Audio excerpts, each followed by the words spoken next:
2020 has been an odd year for the film industry, with so many movies getting pushed back. We're now at the point where Sonic the Hedgehog is set to be one of the biggest movies of the year, which personally I'm thrilled about. But there are still so many reasons to be excited about cinema as we wave goodbye to this smelly year and look ahead to 2021, where hopefully we'll be able to see these wonders on the big screen. So let's all get excited about that warm and fuzzy feeling of being in the cinema again with friends, family, and complete strangers, slurping down drinks and shoveling popcorn into your mouth like no one's watching, because they aren't, they're looking at the screen. I'm Luca, and please give this video a thumbs up and subscribe to Cineworld's YouTube channel as we've got more great content like this coming up. And here are 10 reasons to be excited for Marvel's Black Widow. Now, fair warning, there will be some spoilers for Avengers Endgame and, well, a lot of the MCU in this list. So if you are one of the 10 people who haven't seen Avengers Endgame, I would suggest stopping this video and watching something else great on Cineworld's channel.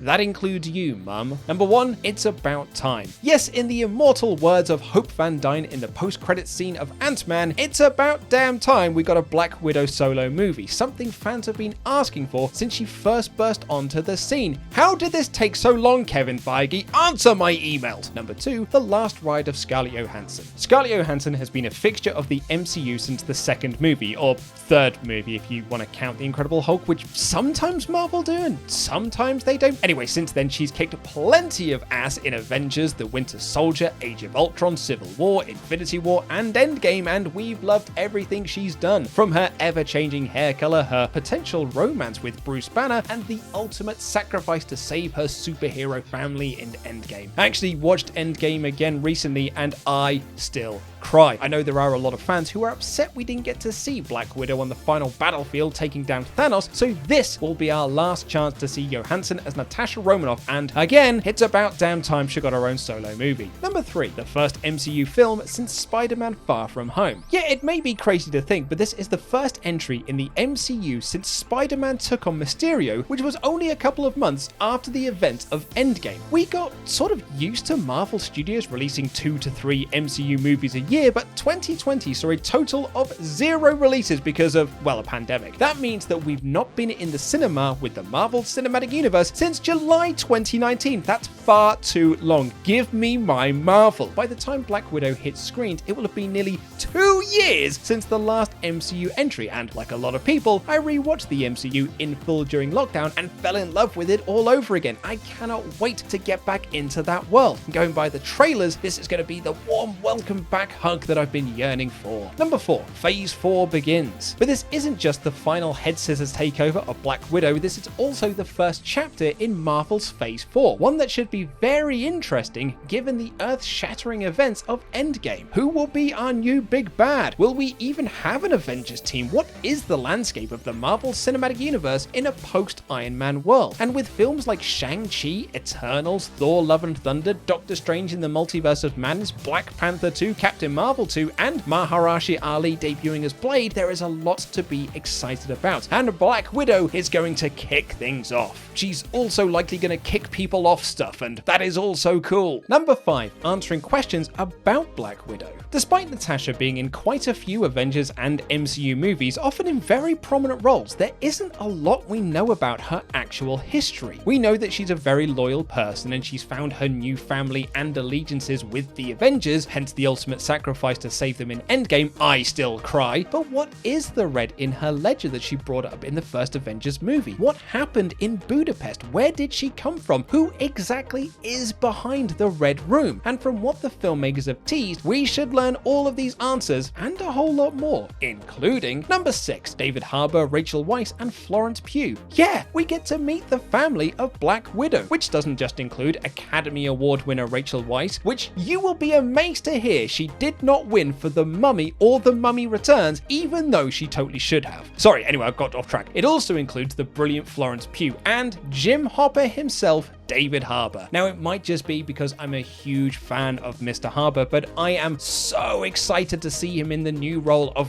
Russia's answer to Captain America, Red Guardian. I mean, just look at him. Oh, crikey, he's brilliant. brilliant. And yeah, Rachel Weisz is always great. And this may not be the last we see of Florence Pugh, because number 7, Elena spinoff. Yeah, this may be the last hair change of Scarlett Johansson as Black Widow, but it could be the first steps of Florence Pugh's Elena in the Marvel Cinematic Universe. Speaking with Empire, the film's director Kate Shortland said, "We didn't know how great Florence Pugh would be. We knew she would be great, but we didn't know how great. Scarlett is so gracious, like, oh, I'm handing her the baton. So it's going to propel another female story." Which sounds like not only could we see Elena appear in future MCU movies, but there is also a possibility that she could get her own spin-off movie in the future. Will it be the case? I guess only time will tell. Or maybe the ending of the movie will tell us, post-credits, etc. Number 8. The film has been compared to Logan. Logan is one of the best comic book movies of the last 20 years, and interestingly enough, it's one of the films that's been discussed when the filmmakers were putting Black Widow together. You see, what made Logan stand out from all the other X-Men movies was its gritty, non-comic book style, and Scarlett Johansson told MTV News at the San Diego Comic-Con last year, "Hey, do you remember mass gatherings?" that Black Widow would be its own genre, adding, "It's pretty gritty, but it's also surprising. Some of the movies we talked about The Fugitive, we talked about Logan, we talked about Terminator 2. I mean, steady on there, ScarJo, those are some pretty big shoes to fill. The Fugitive is an all-time classic, and Terminator 2 is held up as one of the greatest sequels ever made, and oh man, I'll be honest, this has made me all the more excited to check Black Widow out." Number 9, Kate Shortland is the MCU's first solo female director. Shout out to Anna Boden, the co-director of Captain Marvel, but Kate Shortland is set to become the first solo director of an MCU movie who is a woman. It seemed wild that it took us this long, but it also took us 20 odd movies to get a Black Widow solo outing, so again, quoting Hope Van Dyne once more, it's about damn time. Shortland also has a really interesting pedigree of movies behind her, and is another example of Marvel Studios looking outside the box when it comes to picking their directors. I mean, who would have thought that a couple of lads who directed Arrested Development and Community episodes would go on to helm the biggest movie of all time? Kate Shortland joins an incredible roster of filmmakers, and she is more than welcome. And finally, number 10, the last appearance of Iron Man. Iron Man may have kicked the bucket, or should that be snapped the bucket, in Avengers Endgame, but according to Deadline, Robert Downey Jr. is set to have a cameo in Black Widow, which means it won't just be the sun getting real low for Scarlett Johansson's time as Natasha Romanoff, but also the final MCU appearance of Tony Stank. However, before we all get excited about one last suit up for Iron Man,